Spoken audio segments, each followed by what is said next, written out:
Welcome in. It's time for another edition of the Morning Espresso presented by our friends at Oglethorpe University, Atlanta's premier undergraduate learning experience and soccer powerhouse. I'm Jason Longshore for the SDH Network, and yesterday is one of those days that if you love the game, you are probably still buzzing after all kinds of different things that the stuff that I love about the game, I got to see a ton of it yesterday. And maybe the capper to all of it was the absolute classic of a CONCACAF Champions Cup match, second leg, quarterfinals, Miami and LAFC. 3-2 on aggregate. Miami wins 3-1 on the night. Lionel Messi scored twice. LAFC scored first in the game. That meant Miami had to score three times unanswered. They did it just incredible. It ended with Messi from the penalty spot with 6 minutes of regulation time to go. LAFC went down and had opportunities. Oscar Ustari with a few big saves for Miami. It was chaotic. It had a lot of friction. It had a lot of incidents. Messi gets absolutely decked at the end in a cheap shot. And then all of Fort Lauderdale wanted to fight LAFC. All the things that you hope for in a match, you got it in this one. Don't tell anybody that Messi doesn't care about being here. You've seen it way too many times this season to let that one stand. Don't let anybody tell you that CONCACAF doesn't matter. You've seen it in these games and the other one last night as well. This is why we do this. These competitions matter. CONCACAF matters. It is to be the continental champion. And Miami and LAFC left it all on the field. LAFC had their chances. They should have won, I would say, because Denny Bouanga had multiple clean looks at goal. Miami, though, is going to feel like they should have won. They had a goal that was called back due to offside that was very tight. And I'm not even sure they looked at the right defender in the situation. You had the whole incident with Ordaz in leg one, where he should have been red carded, wasn't, scored the goal that ended up giving LAFC the lead. All kinds of drama all the way around. That's why we love this stuff. Miami gets it done. Javier Mascherano, he reminded everybody of something he said on Tuesday.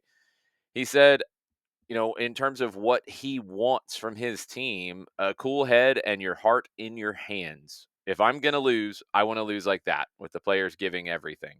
We wanted to be in the semifinal and it showed, making mistakes, but also playing well.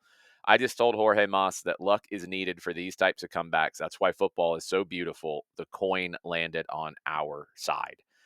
Talking about Messi, Mascherano said he's the soul of this team. There's no doubt about that. He's won everything in the sport. He's the greatest of all time, and he's still showing what it means to want to win. He'll do the impossible to win. He keeps you in the game. He scored the winning penalty. I just try to help him and continue to win and to continue to be happy. I knew it would be an unforgettable night because I know my players, even though the veterans have won everything, the young players are hungry to put this club at another level. You saw that hunger on full display. It was an absolute classic. If you didn't see it, go back and watch it in the Fox app. It is worth your time. An unforgettable ride. Miami gets through, and they will play the Vancouver Whitecaps, who also gave their fans an unforgettable ride to get through. Sebastian Berhalter with an incredible goal in the first half off of a pass from our old friend Daniel Rios. Pumas scored pretty quickly to tie it. They looked to have won the series, Ignacio Pusetto in the 88th minute, but 3 minutes into stoppage time, Vancouver throwing everybody forward, and Tristan Blackmon with the volley from Edier Ocampo inside the 6-yard box. That ties it on the night. That gives Vancouver the advantage on away goals. They held it up, and Vancouver will host the first leg of the CONCACAF Champions Cup semifinal against Inter Miami on either April 23rd or 24th. The dates will be announced this morning. On the other side of it, it's Cruz Azul and Tigres. So it will be Liga MX versus MLS in the CONCACAF Champions Cup final. Cannot wait. This tournament has been great this time around. I think the level of competition is just higher and higher, and that's on the Mexican club side as well. Really excited about this. Can't wait to see Miami and Vancouver. Big time congrats to both of those teams. And that was just the nightcap because Champions League was also great. And you saw two great teams in PSG and Barcelona dominate and get the job done. PSG conceded first, and they still were able to go get it done. And one reason why was Desiree Doué, the 19-year-old who has become one of the top young prospects in the world. He turns the game on a curling shot from the edge of the 18 over six Aston Villa players. That made it 1-1. All PSG after that. They made it 3-1 on the night. Kavica Kvaratskhelia with an incredible long run after great buildup in their own half. PSG is a joy to watch right now. Absolute joy to watch. Barcelona, also a joy to watch. They destroyed Borussia Dortmund with a huge 4-0 win. And two teams that come from the same school. Luis Enrique is somebody who has won Champions League at Barcelona. He is somebody who, as a player, is an absolute legend. As a coach, is an absolute legend. He interprets the style a little bit differently. Hansi Flick interprets the style differently than the classic Barcelona way. But I think you're seeing the evolution of it in these two teams, and they're both just an absolute joy to watch. One more thing on Doué, and then I'm going to jump over to something that is an interesting topic this morning. Doué, which means gifted in French, which is amazing. He's been compared to Ronaldinho. He loves being in small spaces. The way that he manipulates the ball is just perfect. He's kind of lanky too. Big Ronaldinho fan. The academy coach who started with him at the U9s at his hometown team, Stade Rennais, he told L'Equipe that everybody would yell at Doué, "Play simple, play simple." He'd try wild things, but they're yelling at him, "Play simple, play simple."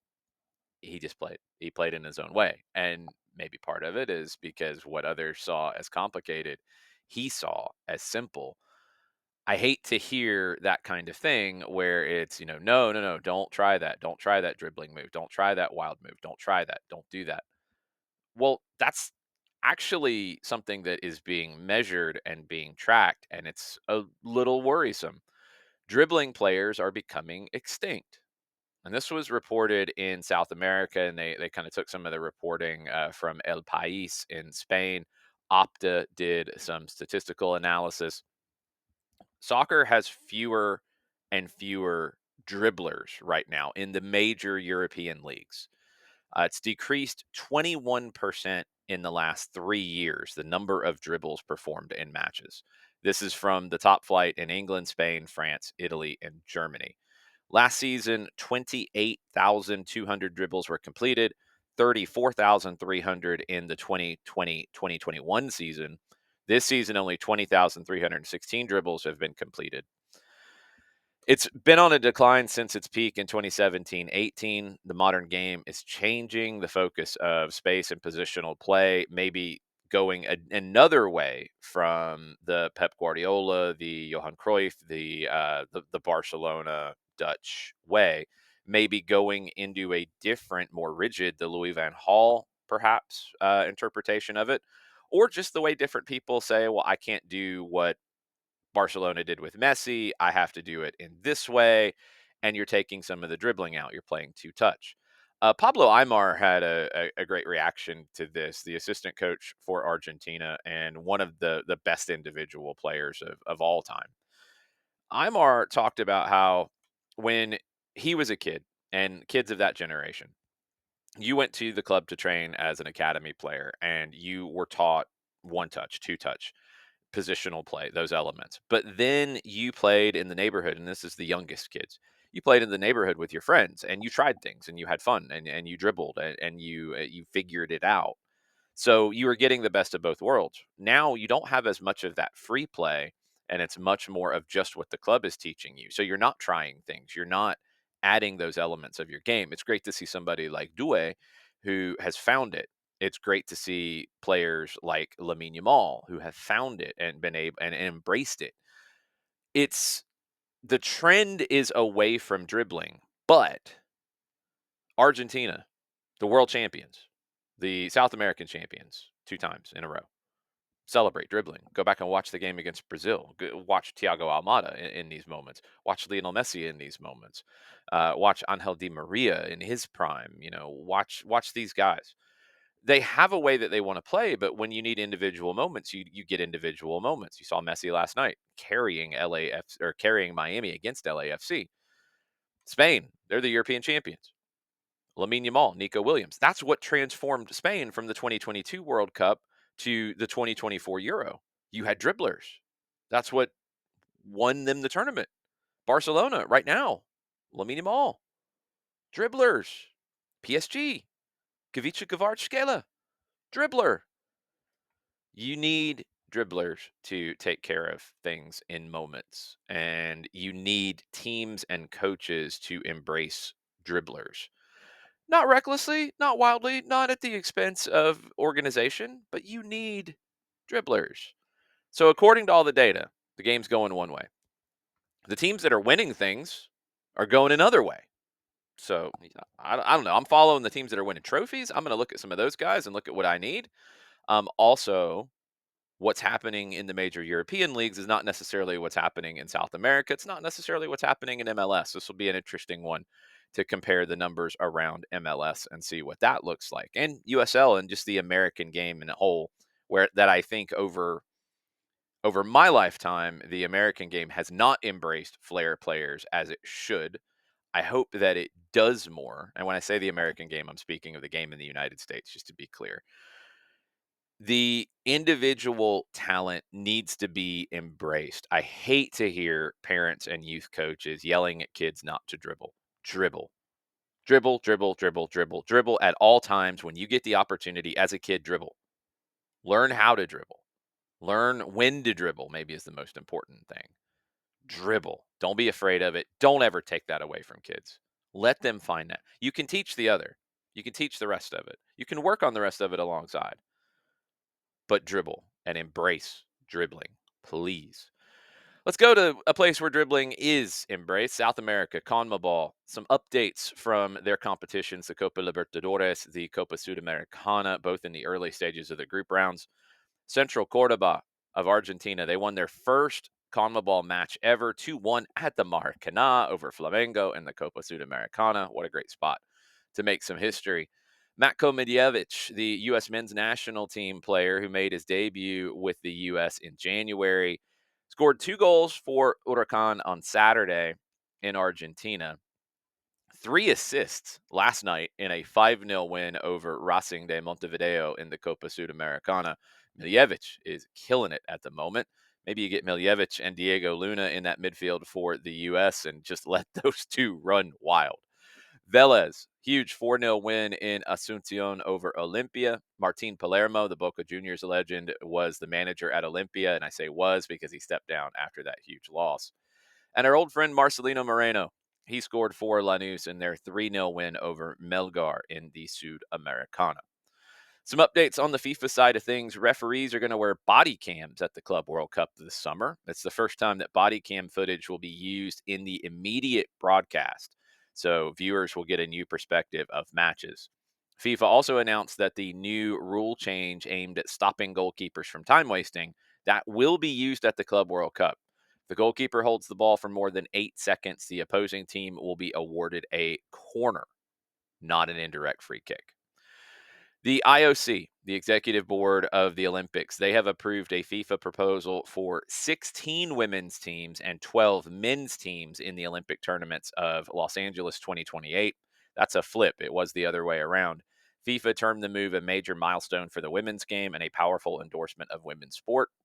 Yes, it is. One difference in the two competitions is the men's teams are U23s plus 3 overage players. The women's teams are full senior national teams, and it should be a higher profile event. And I'm very happy that 16 women's teams are there. Tom Sohn, the Birmingham Legion manager since their launch in 2019, has been let go. They're winless in their 4 USL matches this season. They lost the Little Rock Rangers in the first round of the US Open Cup as well.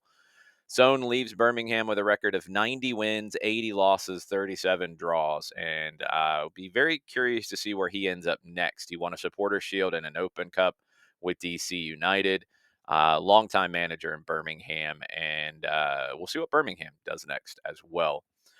Couple more relevant sports. They have settled their antitrust lawsuit with the U.S. Soccer Federation on Wednesday. That paves the way for Relevant to host foreign league matches in the United States and elsewhere. This was after a ruling went against FIFA's statutes, which U.S. Soccer was upholding, about league matches from countries being held in other countries. So this could get really interesting. La Liga has explored it in the past, the Ecuadorian League, and this was something really just to test and force the lawsuit from Relevant. They looked at playing a game in Miami. It could get very interesting, so buckle up. Fabio Cannavaro, the legendary defender from Italy, Real Madrid, multiple other clubs. He's been sacked by Dinamo Zagreb after just 14 matches in charge of the club. He won 7 of his matches in charge, but they're falling behind in the league. They were bounced out of the Champions League as well. His departure was announced yesterday. Good news for Liverpool fans. It looks like their new sporting director, Richard Hughes, is going to get deals done for new contracts for Mo Salah and Virgil van Dijk. Salah turns 33 in the summer. Van Dijk turns 34. You're going to get, a couple more years out of them, at least at the top level. So both are expected to sign through 2027, but it has not been done yet, but it's looking very close. Games today in the Europa League. The one to watch, I'll give you the others real quickly. Tottenham hosting Eintracht Frankfurt. Tottenham Hotspur. Sorry, I want to say the whole name because they told us that's what they want. Spurs have won just one of their previous 13 first leg ties at this stage of the continental competition. Frankfurt have only lost 2 of their last 23 matches in the Europa League. Rangers hosting Athletic Club de Bilbao. Rangers have now lost 5 straight home games in 90 minutes. Bilbao, unbeaten in 5 since losing the first leg to Roma in the round of 16. But the game to watch is Lyon and Manchester United. Want to see if Thiago Almada plays for Lyon, and this one's got a little bit of spice to it already. Andre Onana, the goalkeeper for Manchester United, he said that his club has Lyon's number. Lyon midfielder Nemanja Matic, he returned that by calling Onana one of the worst goalkeepers in Manchester United's history. Yeah, this one might be a little spicy. And Manchester United could really use this as well. They're unbeaten in the Europa League this year. They've lost just one of their last 21 games in the competition. Lyon have won 6 of their last 7 in all competitions. That should be a fun one this afternoon at 3 o'clock. That's going to do it for this edition of the Morning Espresso. Tonight on the network, Atlanta United 2, MLS Next Pro Soccer.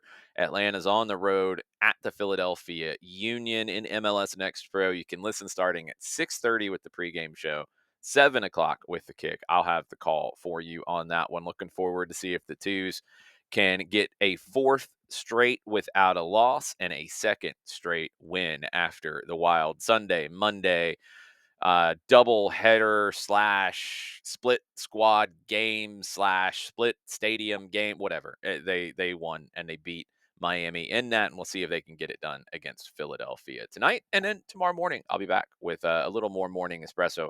Also this afternoon, don't forget Training Ground Dispatch. Myself, Madison Cruz, will take you through everything that we see at Atlanta United training later this morning. You'll be able to watch that on our YouTube channel coming up later this afternoon. And we'll see you soon. Thank you to our friends at Oglethorpe University for presenting the Morning Espresso.